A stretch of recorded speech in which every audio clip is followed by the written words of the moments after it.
Got to do is just simply hold this down for about a second, a button that you've seen there, and it's going to prompt you for a passcode, which I'm going to change all that.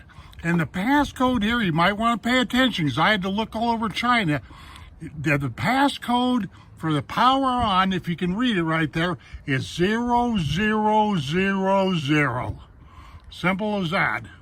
So you just come up here like this, hit that, and you see, and then you set it, and it pops over the other one. Okay, well, we got to go down, set it, pops over the other one, up to 0, set it. Got to do this very fast too. Set it, there, like that. And because if you don't have that 0000 thing going, you're not going to go anywhere. Okay, there's that issue. Okay, the next thing I'd like to address is this control panel right here. I haven't adjusted this yet, but it needs to be rotated down like this so you have good control of this guy. Let me make sure this is in focus. You know, because some of these controls on these handlebars, you know, they're made so you can pivot them. But I just thought I'd point that out. This right here from my maiden voyage is just not right. And the same with this thumb throttle right here. I need to rotate it down. You can do this without having to mess with them handlebars. And so there's an adjustment you're going to have to make there. And of course, these handles right here, you kind of want them going down on a 30-degree angle or so, I would say. And this has these real nice leather grips. I really like these. But the only way that these are going to be right is if you put them in the right position. So you're not binding so they're not, you know, creating a blister on your hands there or whatever have you. So there's that. You know, need to get all these controls in this cockpit just right. That's what I'm talking about. Very well. For your suspension, on the left-hand side right here, you've got preload, plus and minus preload on that shock absorber. And then over here, you've got compression, you know, kind of a plus and minus thing. Basically, all I can tell you about that is just set it to your liking. I've just got them I don't have them closed off, but I've got them cracked open just a little bit there. And so, but that's for these guys right here. This big long shock absorbers is what I call them. So you'll need to adjust those to your liking too. Okay? Okay. Very well. This is your rear suspension right here, and there's adjustment on this, believe it or not. You've got a big old gnarly nut right here that presses down, that puts more pressure on this big spring, so you got an adjustment there. I haven't messed with this so far. And then down here, you've got, this is to let a little more air out, or, to adjust your air pressure in this guy. That's another thing. I've looked all over the internet trying to figure out if I've got that rear shock absorber in there right, upside down or right side up or what. You'd think that these companies would be a little bit more clear in what they need to have you do, as long as they got people putting these bikes together. That's my whole thing. I think I've got this right, but I'm not 100% sure. If you've got a better idea than what I'm doing, put it in the comments. Thank you. Another thing you might want to look at is your Shimano gearing. This has got a 7-gear cassette in it. You want to make sure that this main chain ring right here is in good shape and ain't all bent up. And same with this railier back here. And make sure you go through your gears 1 through 7 to make sure that stuff's all working right, which I have done that. And on this bike, thank God, none of that got hurt in shipping. I only had minimal damage as far as shipping damage goes, but yeah, you want to make sure that your gears get changed right there and all that good stuff there. And of course, the handles up here are working properly, that kind of thing. Okay, because your bike will love you. Very well. On the tire pressure right here, believe it or not, the high pressure for this tire is 30 psi, pounds per square inch. Okay, and of course, I know most of you folks know that this right here is a valve that you put your air in with. Now I've got mine pumped up to 25.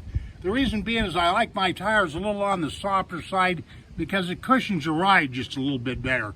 but 30 psi on these CST BFT tires.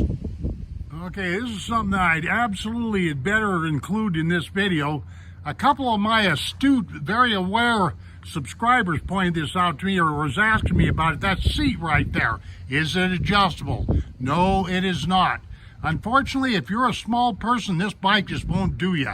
I tried to make that clear in my last video. This bike is very heavy at 125 pounds, and this seat no can do. No can adjust on that. You have to get you a different seat or put some more padding in there or do whatever. Fortunately for me, this fits me very well, and I'm getting an excellent ride out of this bike right here. Okay, it's just all there is to that.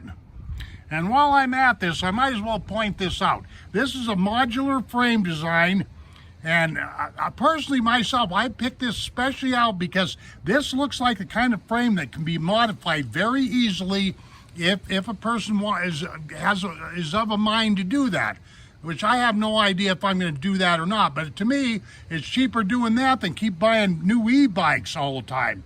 Okay, another thing is this frame right here is made out of carbon steel. That's what they claim, carbon steel and aluminum. So, you know, might want to point that out for what it's worth anyway. Now then, here's an adjustment that you might have to make sooner or later, and that's this headlight right here. If you look right in there, there's a bolt there, a fastening bolt there, and on the other side. And if you loosen them up, you can take this headlight right, and do this number with it. So that motorcycle headlight just may need to be adjusted. Allow me to give you a look at this cockpit area here, just for craps and giggles, because I think I've got everything tweaked and adjusted just right.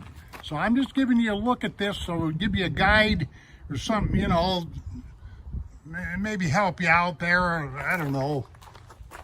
Just taking up the digital airspace here, I think, is all I'm really doing. I'm just kidding.